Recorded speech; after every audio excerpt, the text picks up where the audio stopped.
भागवत जी के महात्म के अंतर्गत कथा आती है धुंधकारी की, जो आपने अभी श्रवण की। देखिए, धुंधकारी की कथा आपने सुनी कि पापी था, भागवत की कथा सुनी और तर गया।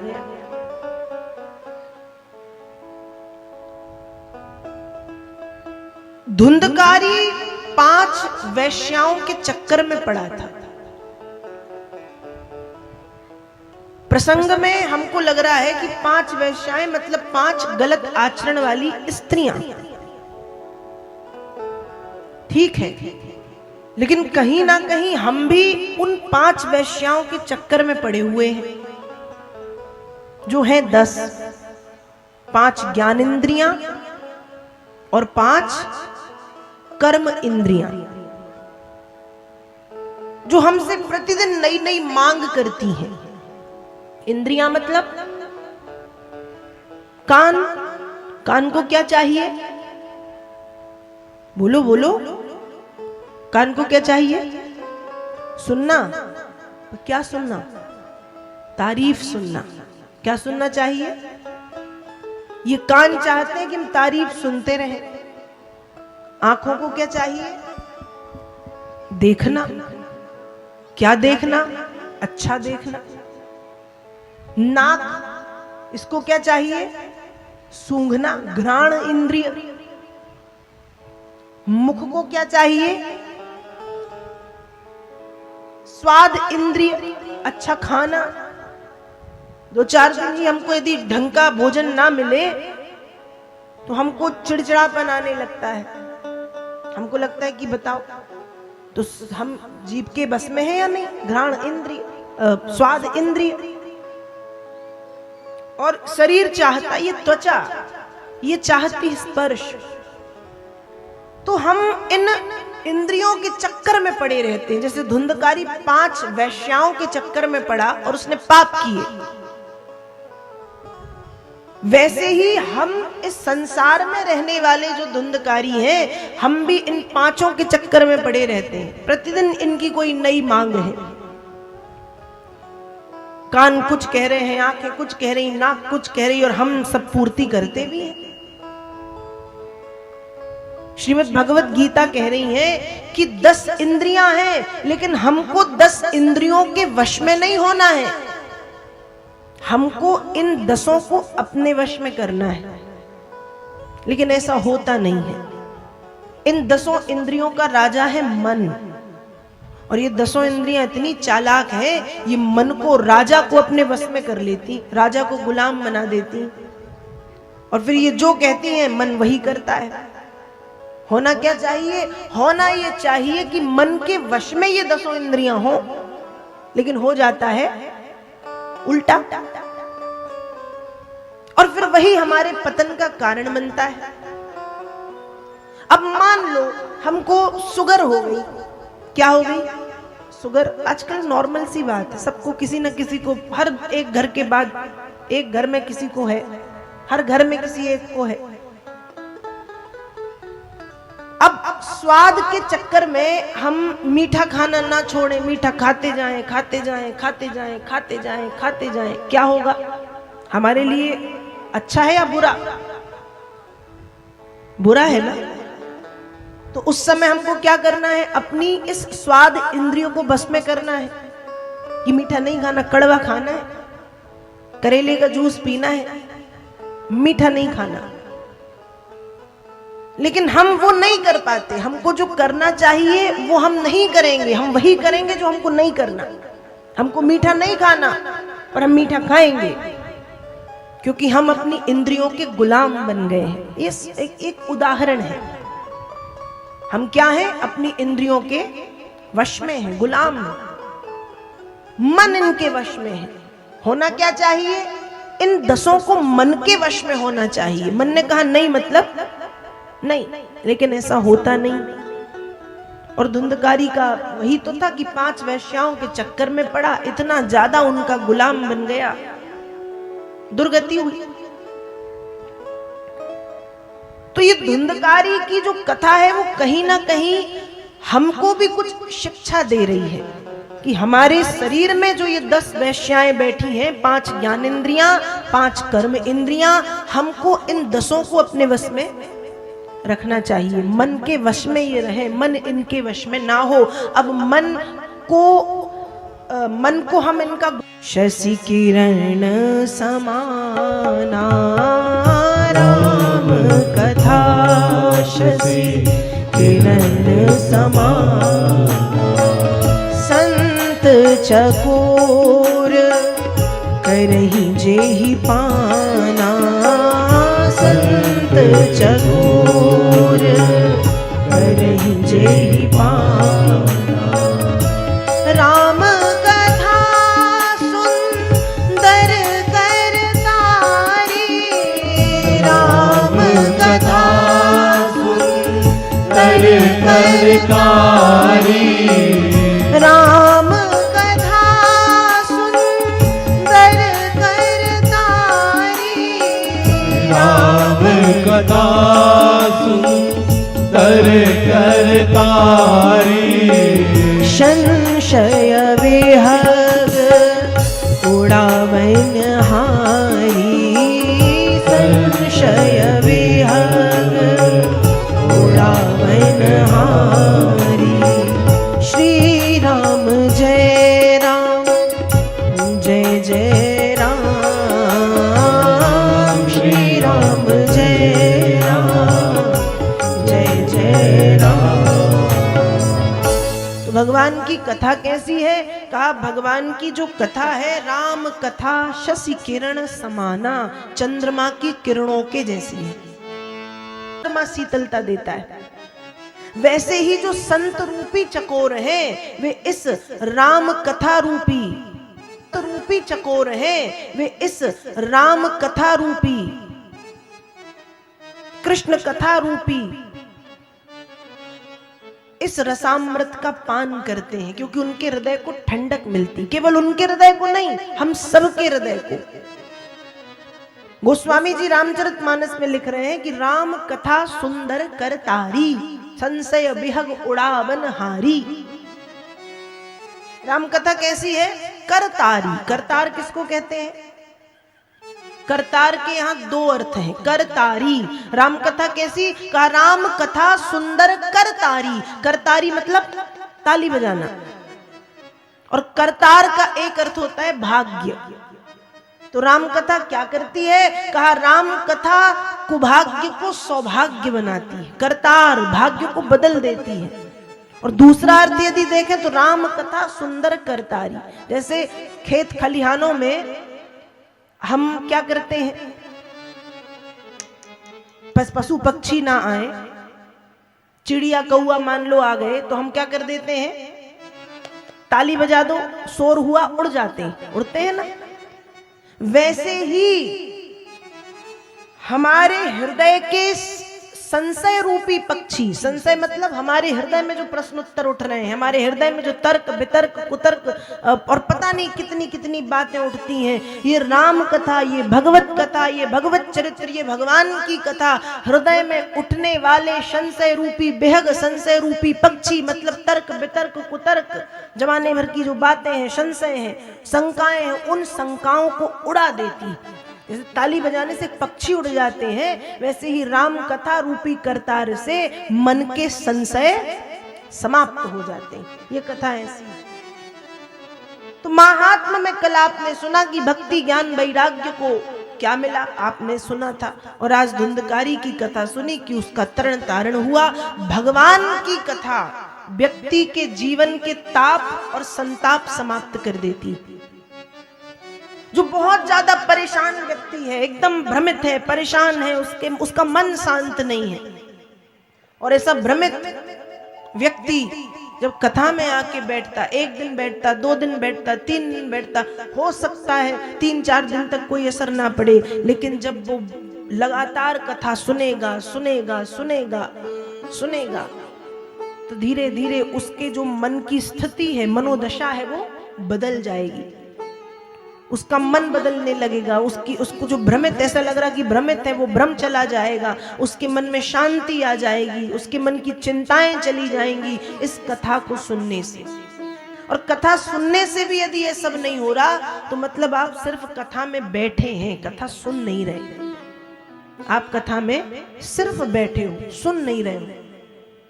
जैसे एक डॉक्टर के पास एक रोगी पहुंचा। अब जब डॉक्टर के पास एक रोगी पहुंचा तो उसने बताया कि डॉक्टर साहब बीमारी हो गई, पेट में दर्द है। डॉक्टर ने लिख दी दवा लिख दी और कहा कि लो ले लेना।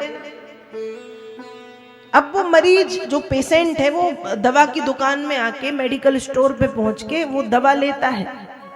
दूसरे दिन फिर पहुंचा, डॉक्टर साहब कोई असर नहीं। डॉक्टर ने कहा दवा ले ली थी? हाँ ले ली थी। खाई थी? नहीं खाई। आपने कहा था ले लेना, आपने खाने थोड़ी बोला था।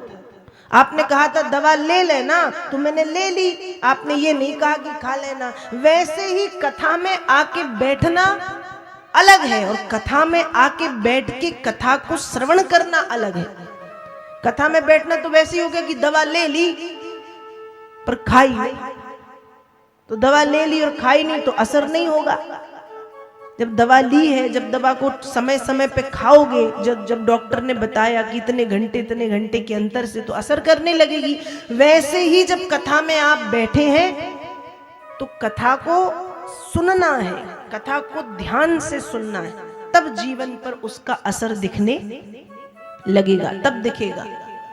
और मन की शंकाएं, मन का भ्रम, मन की सोच, मन की चिंता सब चली जाएगी और एक शांति की प्राप्ति हमको होने लगेगी। तो ये भगवान की कथा मन के ताप और संतापों को समाप्त करती है। भागवत कथा के महात्म के अंतर्गत भागवत कथा की श्रवण विधि भी बताई गई कि भागवत कथा सुनने वालों के लिए नियम क्या क्या है। जो यजमान बन के आप सब बैठे हो, आपके लिए नियम भी है कुछ।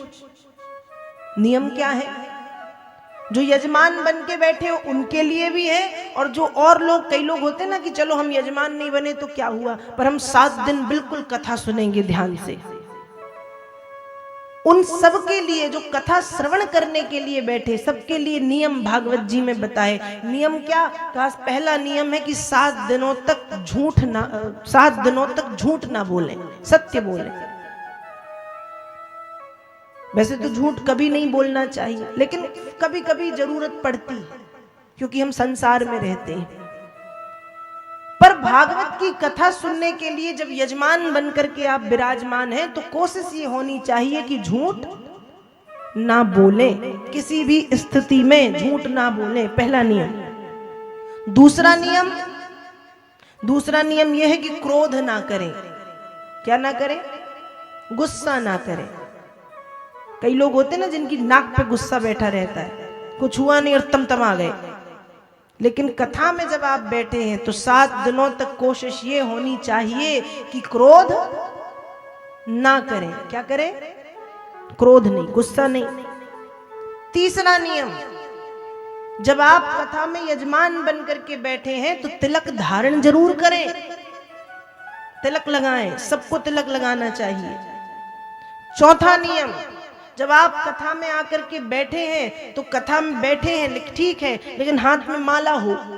माला नहीं लेनी तो कम से कम मन में आप अपने गुरु मंत्र का जाप करें।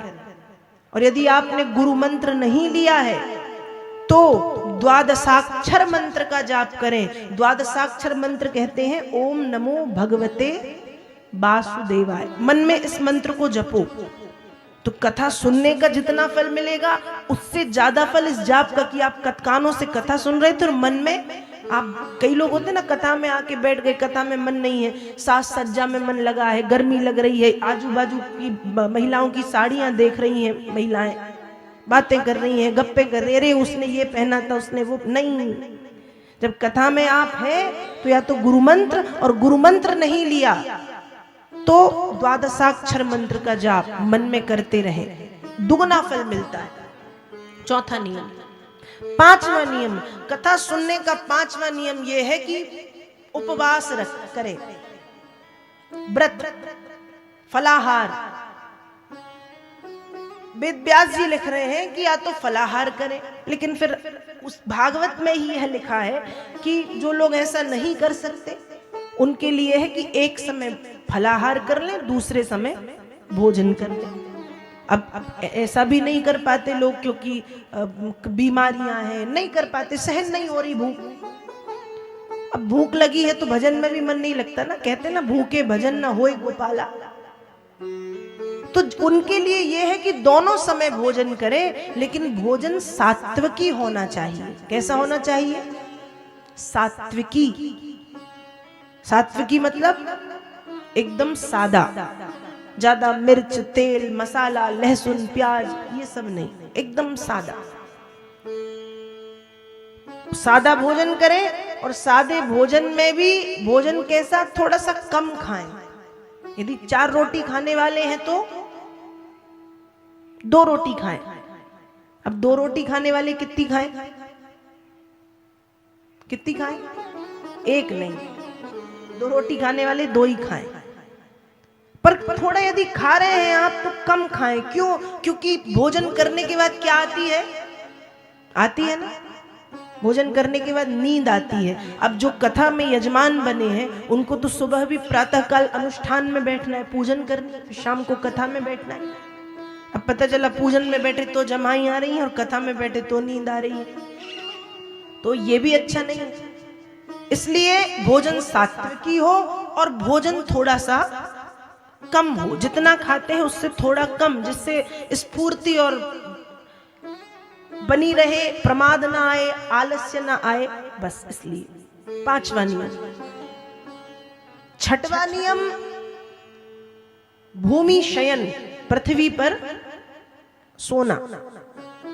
वैसे तो नियम कहता है कि कुशा के आसन पर सोना, लेकिन अब वो नहीं हो सकता, तो भूमि पर ही हम अपना बिस्तर, जो हमारा बिस्तर है वो हम भूमि पर बिछाएं और भूमि पर शयन करें, भूमि शयन। 6वां नियम। 7वां नियम कथा प्रारंभ होने से पहले आ जाए। और जाएं कब? कहा जब कथा पूरी हो, आरती के बाद प्रसाद लेकर के ही जाएं। ये 7वां नियम। अब बात आती है, ये तो कथा के कुछ नियम हैं कि वक्ता के नियम, भक्ता के भी नियम। ऐसा नहीं कि सिर्फ सुनने वाले के, वक्ता के लिए भी नियम है। वक्ता कैसा हो? कहा विरक्तो वैष्णवो विप्रो। विरक्त हो, यहाँ विरक्त के 2 अर्थ हैं। विरक्त का एक अर्थ है जो संसार से बैरागी हो, और विरक्त का दूसरा अर्थ है जो भगवान कृष्ण के चरणों का अनुरागी हो, जिसका प्रेम भगवान के चरणों में हो। वैष्णव, वैष्णव हो, वैष्णव मतलब भक्त हो। विप्रो, विप्र मतलब ब्राह्मण होना चाहिए, और कथा कहने में प्रवीण हो। ज्यादा यहाँ वहां की बातें ना बताए, जो कथा है वो बताए, कथा सुनाए, बीच बीच में लोगों को हंसाते भी आता हो, जिससे जो अच्छे उदाहरण देकर के लोगों को समझा सके, जो लोगों को अपनी बात सरलता के साथ समझा सके। वक्ता ऐसा होना चाहिए। वक्ता को भी भूमि शयन है, वक्ता का भी यही है, या तो व्रत रखे, व्रत नहीं है तो सात्विकी भोजन और थोड़ा सा कम। तो ये नियम सबके लिए है, श्रोता के लिए भी हैं और वक्ता के लिए भी हैं। अब बात आती है कि भागवत की कथा में खर्च कितना आता है। भागवत की कथा में खर्च कितना आता है? खर्च तो आता है, कितना? तो वेद व्यास जी लिख रहे हैं कि जितना खर्च एक बिटिया के विवाह में आता है, जितना खर्च एक बिटिया के विवाह में आता है, उतना ही खर्च श्रीमद् भागवत की कथा को करवाने में आता है। अब एक बिटिया का विवाह जो थोड़ा असमर्थ है, गरीब है, 50 हजार में भी हो जाता है। कहीं 1 लाख, कहीं 2 लाख, कहीं 5 लाख, कहीं 50 लाख, कहीं करोड़, कहीं 10 करोड़, कहीं 50 करोड़। तो जो जैसा सामर्थ्य रखता है उस स्तर से अपनी बेटी का विवाह कर देता है। वैसे ही भगवान ने जिसको जितना सामर्थ्य दिया है उस हिसाब से वो कथा करा सकता है। तो जितना खर्च एक बेटी के विवाह में आता है उतना ही खर्च श्रीमद् भागवत की कथा को सुनने में आता है। फ्री में नहीं होती कथा, खर्च आता है। ये पंडाल, ये टेंट, ये साउंड, ये लाइट, ये सोशल मीडिया, और फिर ब्राह्मण, फिर वक्ता, फिर सबका खर्च होता है, फिर भंडारा, प्रसाद, फिर उत्सव।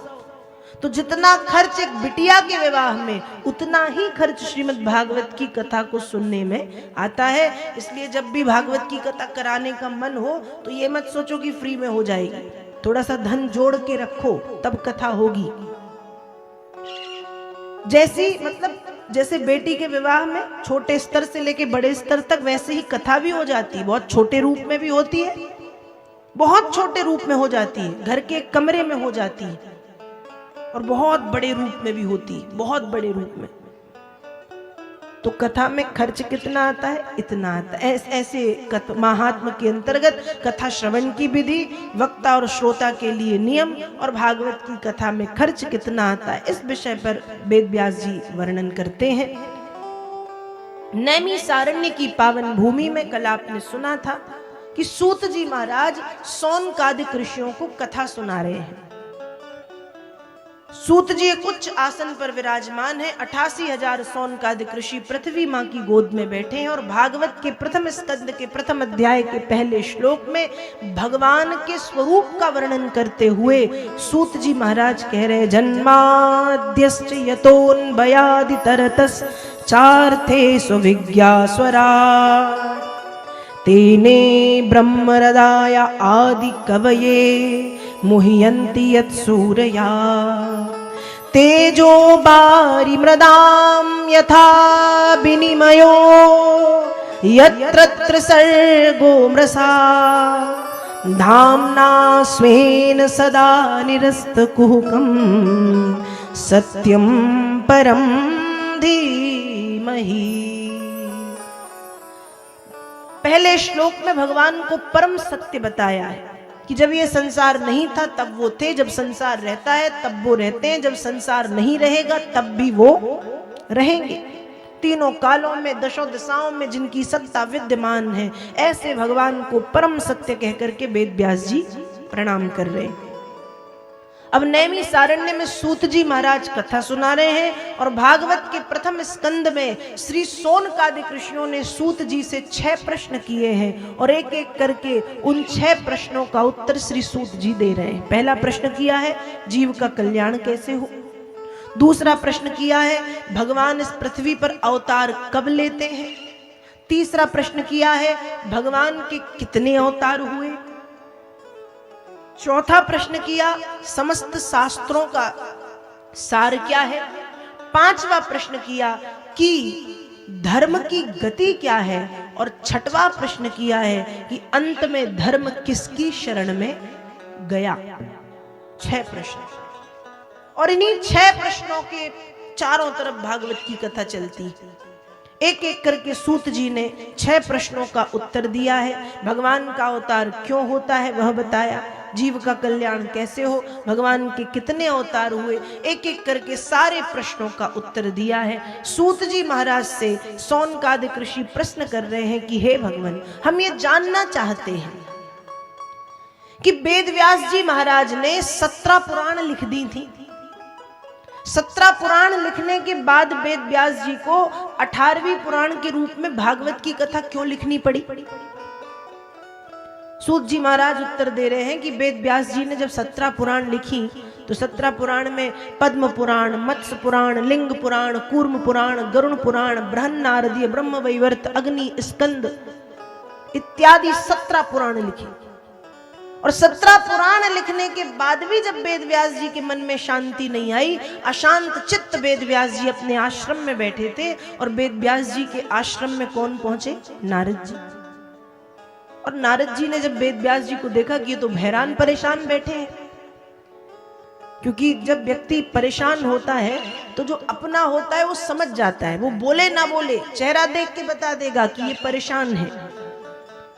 तो वैसे ही जब नारद जी पहुंचे, वेद व्यास जी ने तो नहीं बताया कि मैं परेशान हूं, पर नारद जी समझ गए कि ये परेशान है।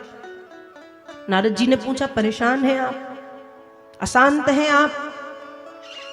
वेद व्यास जी ने कहा नारद जी बहुत ज्यादा मन में अशांति है। अशांति किस बात की? कहा भगवान अशांति इस बात की कि मैंने 17 पुराण लिख डाले और 17 पुराण लिखने के बाद मेरे मन में कोई शांति नहीं आई, मेरा मन एकदम अशांत है, क्या करूं?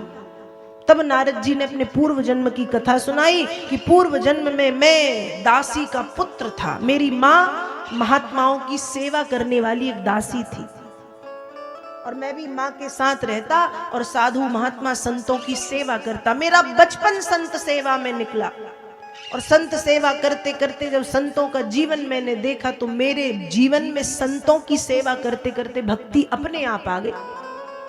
और जब भक्ति आ गई तो भक्ति का ये परिणाम था कि दासी पुत्र नारद देवर्षि के पद को प्राप्त कर गया। दासी पुत्र कौन बन गया?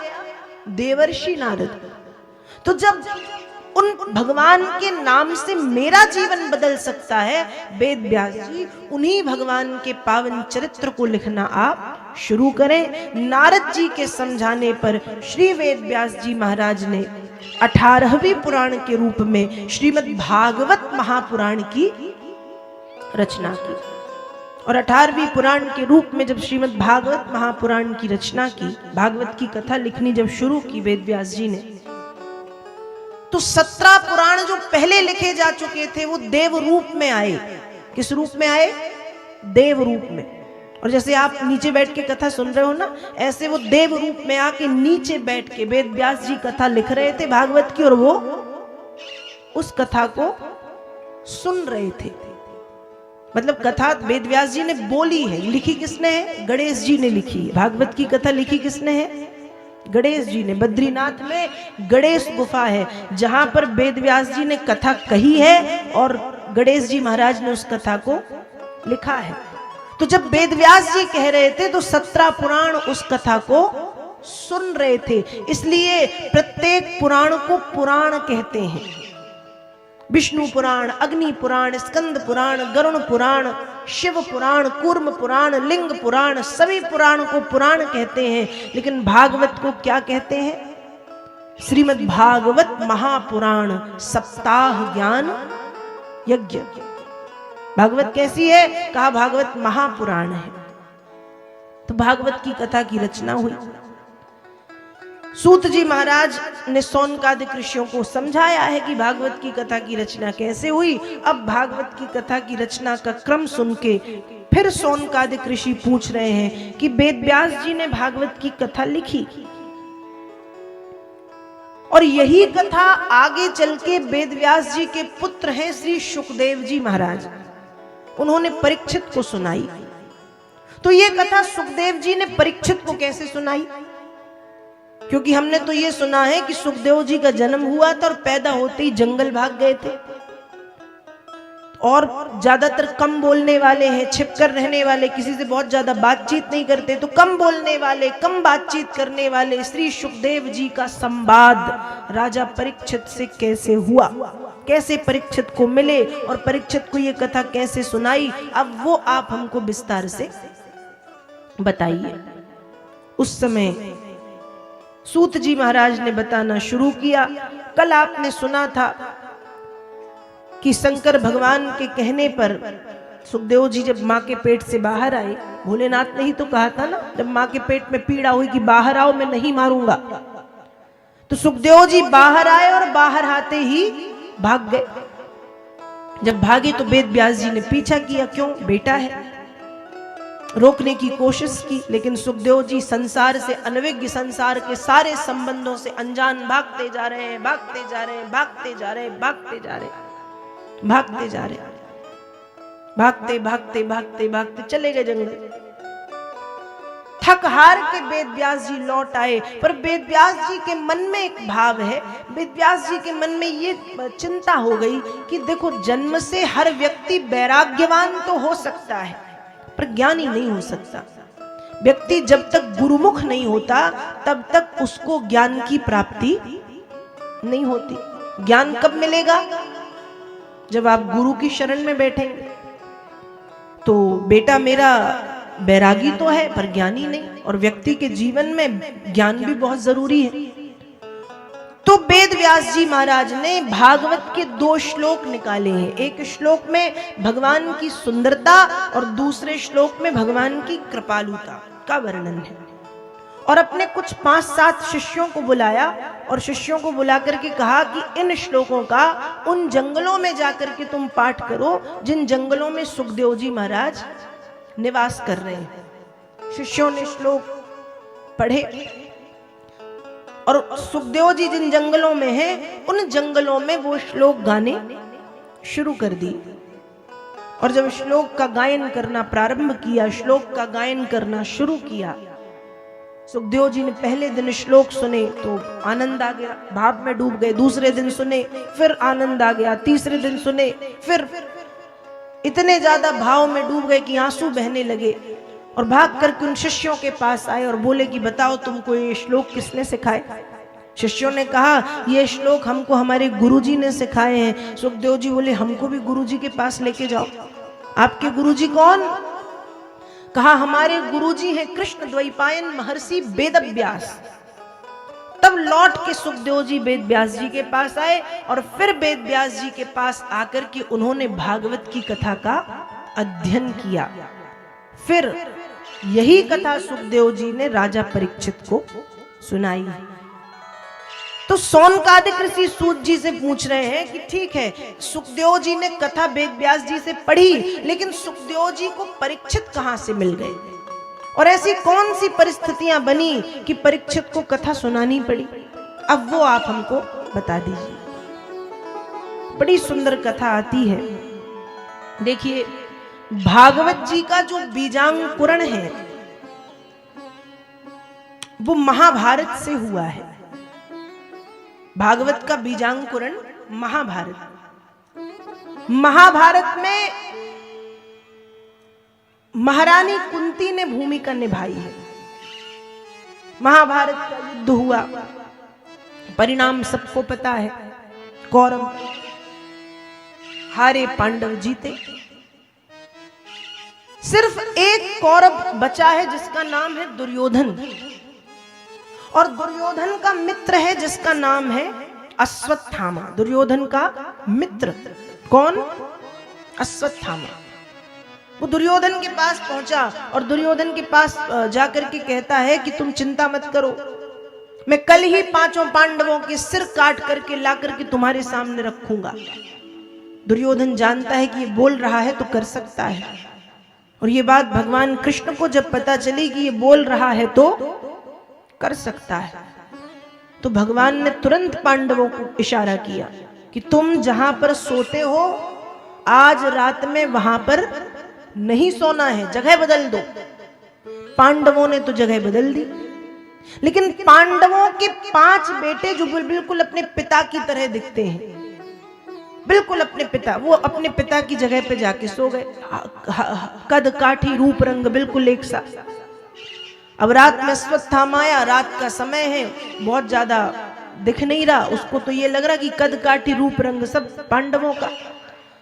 तो पांडव समझ करके पांडव के 5 पुत्रों के सिर काटे और काट करके दुर्योधन के सामने ले जा करके रख दिए। दुर्योधन खुश हो गया, लेकिन जैसे ही सिर दबाए तो दबाने पर दब गए। दुर्योधन समझ गया कि ये पांडवों के सिर नहीं है, पांडवों के सिर इतने नाजुक नहीं कि दबाने पर दब जाएं, ये पांडवों के सिर नहीं है। अश्वत्थामा, तुमने अपराध कर दिया, तुमने निरपराध निर्दोष बालकों की हत्या कर दी। दुर्योधन ने भी विरोध किया। द्रौपदी को जब ये बात पता चली, रुदन करना, रोना शुरू किया। अर्जुन ने अश्वत्थामा का पीछा किया। वेद व्यास जी भागवत में लिख रहे हैं, तथा रतम पशुवत पासवद्धो मवांग मुखम कर्म जुगुप्सितेनो निरीक्ष कृष्णापकृतं गुरोः सुतं वामा स्वभावा कृपया ननामुचो। जिस प्रकार से हम जानवरों को रस्सी से बांध करके रखते हैं, इस प्रकार से हम जानवरों को रस्सी से बांध करके रखते हैं, गाय को, बैल को, भैंस को, घोड़े को, वैसे ही अर्जुन ने अश्वत्थामा का पीछा किया और पीछा करके तथारतम पशुवत पाशबद्ध, जानवर की तरह रस्सी से बांध करके घसीटते हुए लाए और ला करके द्रौपदी के सामने खड़ा कर दिया। अश्वत्थामा खड़ा है कैसे? मवांग मुखम, सिर झुका के। क्यों? क्योंकि उसको खुद पता है कि मैंने जो किया है वो सही तो नहीं किया। जब व्यक्ति अच्छा काम करता है तो वो सिर झुका के नहीं, सिर उठा के बात करता है। वो आंखों से आंखें मिला के बात, उसको खुद को यदि पता है कि नहीं कोई कुछ भी कहे पर मैंने तो सही किया है। लेकिन आज अश्वत्थामा को स्वयं को मालूम है कि मैंने गलत किया है, इसलिए मवांग मुखम, सिर झुका के खड़ा है द्रौपदी के सामने। निरीक्ष कृष्णा, निरीक्ष मतलब देखा। किसने देखा? कृष्णा। कृष्णा कौन? द्रौपदी। कृष्णा कौन? द्रौपदी का रंग भगवान कृष्ण के जैसा था, कृष्ण के रंग की थी, इसलिए कृष्णा नाम था। कृष्ण की अच्छी मित्र थी। द्रौपदी कौन थी? भगवान कृष्ण की सखी, कृष्ण की मित्र थी, इसलिए नाम कृष्णा था। और भगवान कृष्ण अपनी बहन भी मानते हैं, तो कृष्ण की बहन थी, इसलिए कृष्णा। तो निरीक्ष कृष्णा, निरीक्ष मतलब देखा, कृष्णा मतलब द्रौपदी ने। निरीक्ष कृष्णापकृतम गुरोः सुतम। अरे ये तो गुरुपुत्र है। कौन है ये? गुरुपुत्र। तो बामा स्वभावा कृपया ननामुचो। जब गुरुपुत्र देखा तो करुणा की मूर्ति द्रौपदी करुणा करके बोल पड़ी, मुच्यता में सो ब्राह्मणों नितराम गुरु, छोड़ दो छोड़ दो छोड़ दो। अर्जुन ने कहा इसको छोड़ू?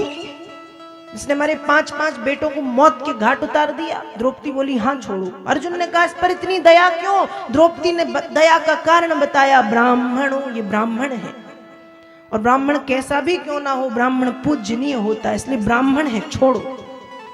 दूसरा कारण गुरोः सुतम, कौन है? गुरुपुत्र।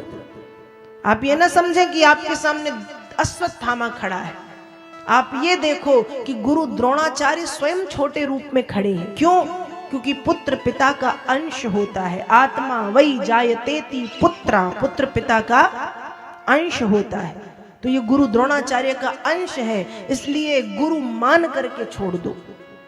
और छोड़ने का तीसरा कारण बताया। पहला कारण ब्राह्मण, दूसरा कारण गुरुपुत्र, और तीसरा कारण बताया कि मैं नहीं चाहती, जैसे आज जब मेरे 5 बेटे मर गए तो अपने बेटों के लिए मैं रो रही हूँ, तड़प रही हूँ, विलाप कर रही हूँ। मैं नहीं चाहती कि जो संतान के वियोग का कष्ट मेरे जीवन में आया वो कष्ट इसकी माता के जीवन में आए। जब कल ये मरेगा तो आज जो स्थिति मेरी है वो कल इसकी माता की होगी। तो जो कष्ट मेरे जीवन में है वो नहीं चाहती कि किसी और देवी के जीवन में आए, इसलिए इसको छोड़ दो। जब द्रौपदी ने यह बात कही, अर्जुन ने समर्थन कर दिया, युधिष्ठिर ने भी समर्थन किया। भीम को क्रोध आया कि क्यों, जिसने 5 बेटे मारे उस पर इतनी दया क्यों? भगवान कृष्ण के पास निर्णय पहुंचा और भगवान ने निर्णय दे दिया कि ब्राह्मण का वध तो नहीं करना चाहिए, लेकिन आतताई को दंड अवश्य मिलना चाहिए। ये आतताई है, बाल हत्या की है इसने, और दंड ऐसा, मृत्यु दंड से कठिन दंड इसे मिले। मृत्यु दंड तो ऐसा है कि मृत्यु दंड में एक बार मरा तो मरा, एक बार का कष्ट है। इसको ऐसा दंड दिया जाए कि जब जब इसको याद आए तब तब ये एक बार मरे। और गीता में भगवान कृष्ण ने अर्जुन को समझाया, अकीर्ति चापि भूतानि कथयन्ति ते अव्ययाम संभावितस्य चाकीर्ति मरणादितिर्च्यते। समझाया है कि किसी विद्वान की कीर्ति पर लगा हुआ कलंक ही उसे मृत्यु तुल्य कष्ट देता है। अश्वत्थामा की कीर्ति, उसका सम्मान, उसकी शिखा ब्राह्मणत्व से था और उसके माथे पर एक मणि लगी थी, उस मणि से था। अर्जुन ने अश्वत्थामा की शिखा मतलब चोटी को काट के भीम ने उसके माथे पर जो मणि लगी हुई थी उस मणि को निकाल के उसको अपमानित करके छोड़ दिया। समय बीता, अश्वत्थामा के मन में प्रतिशोध की जो भावना है वो और जाग गई, बदले की भावना। और जब बदले की भावना उसके मन में जागी तो उसको पता चला है कि अर्जुन और सुभद्रा से अभिमन्यु नाम के पुत्र ने जन्म लिया है। तो अभिमन्यु तो महाभारत के युद्ध में चक्रव्यूह का भेदन करते समय मारे गए, लेकिन अभिमन्यु की जो पत्नी है उत्तरा, वो गर्भवती है और उत्तरा के गर्भ में पांडव वंश का एकमात्र कुल दीपक है। और जब अश्वत्थामा को ये बात पता चली तो उसने उत्तरा के गर्भ में ब्रह्मास्त्र छोड़ दिया। और जब ब्रह्मास्त्र छोड़ा तो पांडव भी ब्रह्मास्त्र चलाना तो जानते हैं, लेकिन ब्रह्मास्त्र को रोका कैसे जाए या उसको वापस कैसे भेजा जाए वो पांडवों को भी नहीं आता। उत्तरा ने जब अपनी तरफ एक आग के गोले को आते हुए देखा है तो दोनों हाथ जोड़ के पाही पाही महायोगिन देव देव जगतपते, हे जगतपति हे जगत गुरु कृष्ण पाही माम पाही माम पाही माम कह करके उत्तरा ने प्रार्थना की है। यहाँ भक्तिमती कुंती ने भागवत के प्रथम स्कंद के 8वें अध्याय के 18वें श्लोक से प्रथम स्कंद के 8वें अध्याय के 43वें श्लोक तक 26 श्लोकों में भगवान से प्रार्थना की। कुंती जानती हैं कि कृष्ण रथ पर बैठ गए हैं, कृष्ण हस्तिनापुर से द्वारिकापुर जा रहे हैं, तो कुंती जाकर के रथ के सामने खड़ी हो गई और 26 श्लोकों में भक्तिमती माता कुंती ने भगवान कृष्ण से प्रार्थना की है उत्तरा के गर्भ की रक्षा के लिए। और जब 26 श्लोकों में प्रार्थना भगवान ने सुनी तो कृपा कर दी, अंगुष्ठ स्वरूप अंगूठे के बराबर रूप धर करके भगवान उत्तरा के गर्भ में प्रवेश कर गए और उत्तरा के गर्भ में प्रवेश करके उस ब्रह्मास्त्र को भगवान ने अपने ऊपर ले लिया, गर्भस्थ शिशु की रक्षा की। समय बीतने पर उत्तरा ने एक पुत्र को जन्म दिया है। उस पुत्र ने जन्म लेते ही चारों तरफ देखना शुरू किया, इसलिए उनका नाम रखा गया परीक्षित। क्या नाम रखा गया?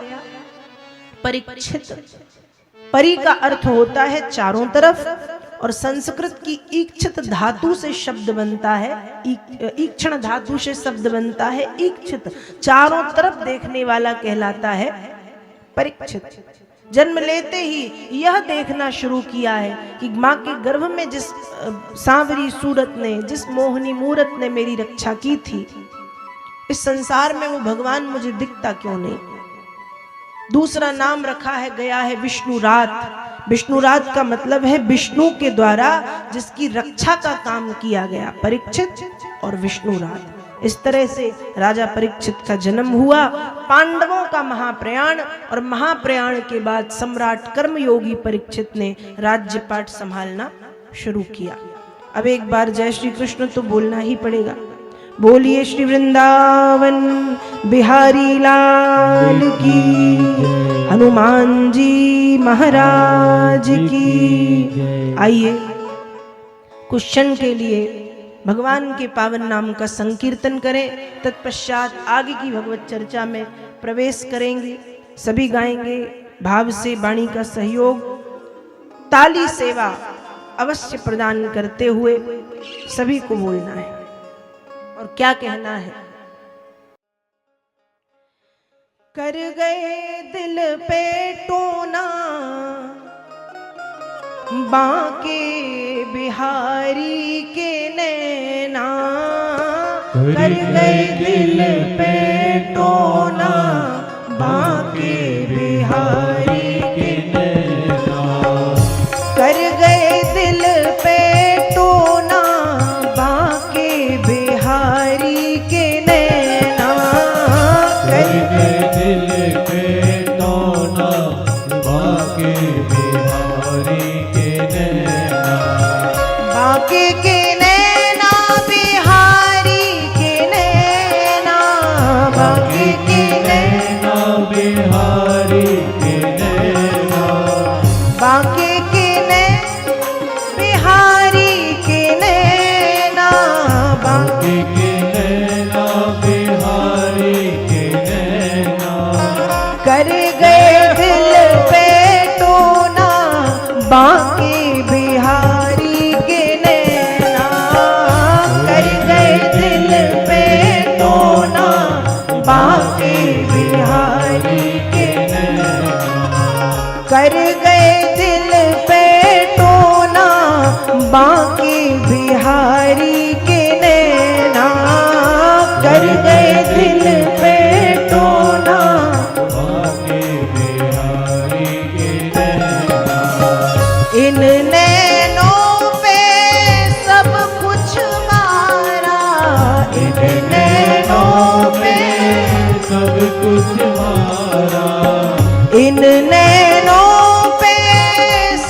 कुछ मारा इन नैनों पे, सब कुछ हारा। बांका लगे मेरा प्यारा प्यारा, बांका लगे मेरा प्यारा प्यारा, बांका लगे मेरा प्यारा प्यारा, बांका लगे मेरा प्यारा प्यारा। हाँ मोहे हो मोहे, हाँ मोहे बावरा बन के रहना, बाकी बिहारी के नैना, बावरा बन के रहना, बाके बिहारी के नैना, हो बावरा बन के रहना, बाकी बिहारी के नैना, बावरा बन के रहना, बाके बिहारी के नैना। कर गए दिल पे टोना, बाकी बिहारी के नैना, कर गए। दिल पे टोना, बाके बिहारी के नैना। ताली से करें भाव से।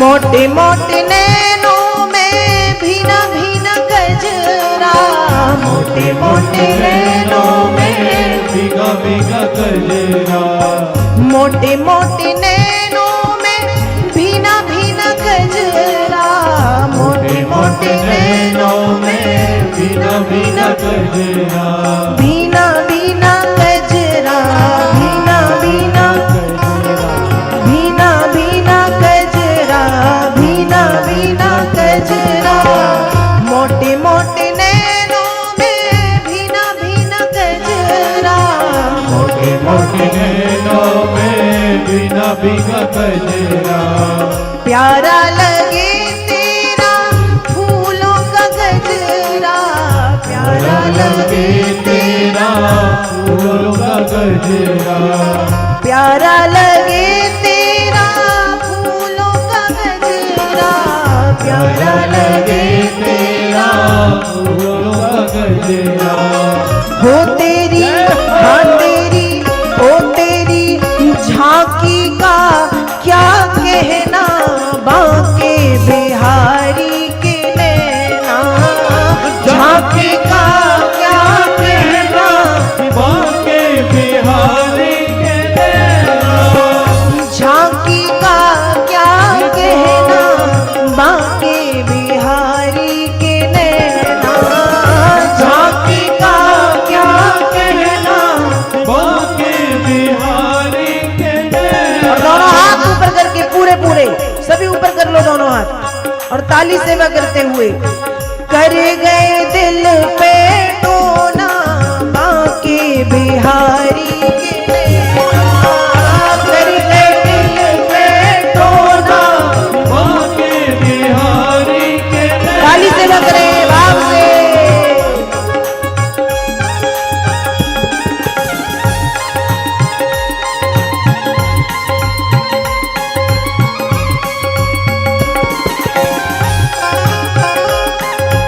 दोनों हाथ ऊपर करके सभी लोग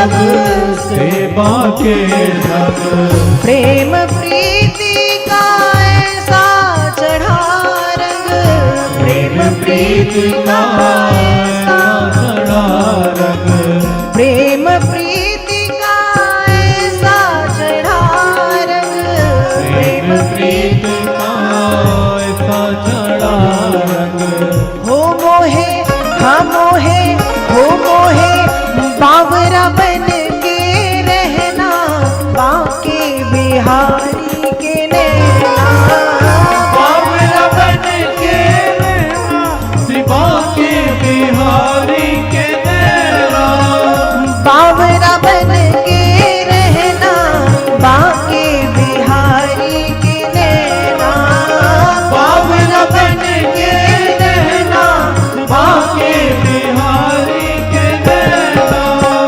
बावरा बन के रहना बांके बिहारी के नैना, बावरा बन के रहना बाके बिहारी के नैना, कर गए दिल पे टोना बांके बिहारी के नैना, कर गए दिल पे टोना बाके बिहारी के नैना, प्यारे के नैना, प्यारे के नैना, कृष्णा के नैना, ओ भज गोविंद गोविंद गोपाला, भज गोविंद गोविंद गोपाला, मेरो मुरली मनोहर नंद लाला, मेरो मुरली मनोहर हाँ मेरो गोपाला, ओ भज गोविंद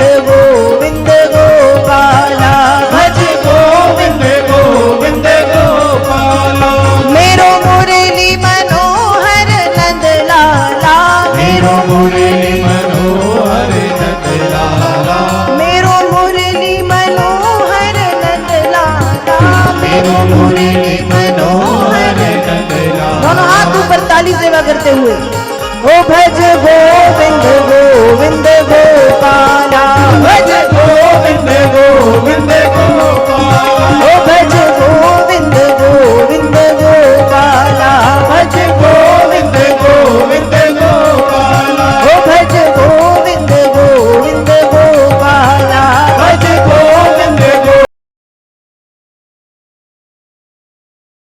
आनंद टीवी से जुड़ने के लिए आप हमें व्हाट्सएप करें 9277395752 पर।